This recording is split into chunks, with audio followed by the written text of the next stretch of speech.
to be. Hey guys, welcome back to my channel. My name's Kim. Today, I don't know if it's a bit late to be doing this, but I'm gonna do it anyway because, you know, today I'm gonna be doing 17 things that I learned in 2017. This is gonna be quite a positive video to start off the year because that's where I'm going. I'm going positive. Number one on my list, this is in no order whatsoever, this is just like randomly. I was in bed thinking, what have I learned in 2017? Bear with the camera. The camera's not being very nice today. It keeps blurring, but that's probably, you know, better for your sake. 17 things I learned in 2017.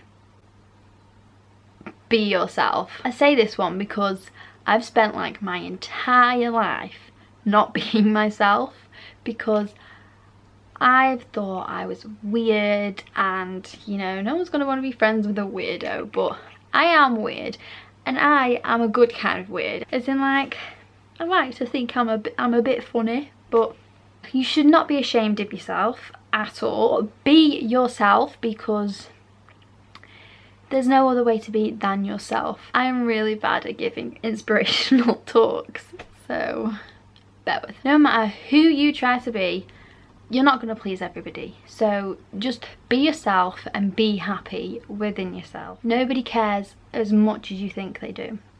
Now this is one for you people with anxiety out there. When you have anxiety, when you go outside, you think you're going to go out and you're going to be the centre of attention and everyone's looking at you, judging you, you know, think you look stupid. They don't. You're just another person walking by to them. That's what I've learned. They don't care. Most people, they don't care as much as you think they do. They're too busy caring about themselves because it's okay to have a bad day. I had a bad day a couple of days ago and it's okay.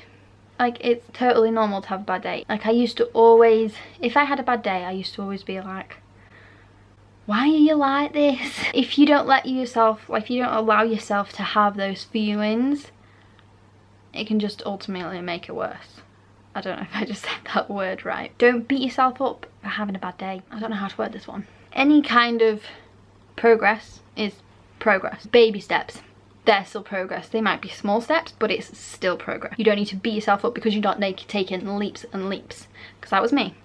That was me. Obviously all this is me because this is everything I've learned. It's important to take an internet detox. I do enjoy an internet detox where I delete the apps and social media apps on my phone that I go on mostly. After some of the crappy stuff that had happened last year, I had to delete everything because that was just making me completely worse. I've been doing that regularly now, deleting the apps so I don't like have the urge to go on them. I don't really get a lot of notifications anyway. Life is not all about the likes, and I cannot preach this one enough. Take me back to the end of 2016, start of 2017. I would only post a photo that on Instagram or wherever, I'd only post something that I know would get quite a few likes. And if it didn't, I'd delete it because I think, oh god, that's like really embarrassing. Like, I have a reputation kind of thing. I don't have a reputation. Nobody cares how many likes you have. It doesn't define you as a person. It doesn't define your life. That likes are just likes. And it really makes me sad when people, like, they judge themselves on the amount of likes that they have.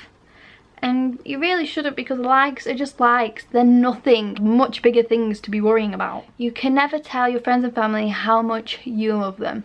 Now, I've always been that kind of person to tell my family how much you love them because you don't know, life could be gone in a second. But this one is most importantly for my friends. I'm not usually one to say, oh, thanks for being my friend, like, I love you a lot. Because I just wasn't that kind of person. Telling your friends and family how much you appreciate them, you can never tell them enough because they can just be, a life can be taken away just like that. And appreciate the small things because in life, it's not all about the big ones. Just appreciate the small things. It might seem really small to you, but that might be something massive to someone else. It's not selfish to make yourself a priority. This is a big one I've learned. I was always about, I didn't care what I wanted, what I thought. It was always about what I always put someone else before I put myself because I thought that was more important. But in the long run, I mean, it's not selfish to put yourself as priority. Just don't do it all the time, because then that might be a little bit selfish. But like, if you don't want to do something and you think it's going to affect you physically, mentally, if you don't want to do it, you do not have to do it. Put yourself first. If you want to sleep instead of going out, you sleep. Just because your friends are like, oh, come on, go out, you know. If you don't want to go out, if you don't feel like going out, just say no. And you don't even need to give them a reason. You don't have to explain yourself. Paris, make good music. I mean this one. This is what I learned last year. Paris, P-V-R-I-S, Paris, go. 11, I handle things better than I think. And this is to do with anxiety. I have done a lot in the past year that I thought I couldn't do or that I wouldn't handle very well. But when I've come out of the situation, I was thinking, damn, I did good. You know, like, I was confident. And I'm like, damn, who this bitch? Who this? Get the right amount of sleep. If you sleep too much, you will feel groggy. Honestly, it's a thing. I mean, I still do it now, but I know that I work better on 7 hours sleep. I definitely get more than 7 hours sleep. Self-care is important, and that just doesn't mean, I've seen this tweet going around, but that just doesn't mean having a lush bath. This also links into the last one, getting the right amount of sleep, doing some yoga, exercising, reading, all that kind of stuff is self-care, and self-care is important. It's okay to ask for help in any situation, whether that be you starting a new job with your mental health. I know that's a big one, that one's hard to ask for help for that one. If you don't ask for help, you're just going to be stuck in the same place. Like, I've had quite a few messages after my anxiety video saying, like, I don't know how to get out there because I'm too scared to ask for help. I'm too scared to tell my parents, I'm too scared to go to a doctor's. I had therapy early in the year, and honestly it's changed my life, and it's okay. It's not anything out of the ordinary.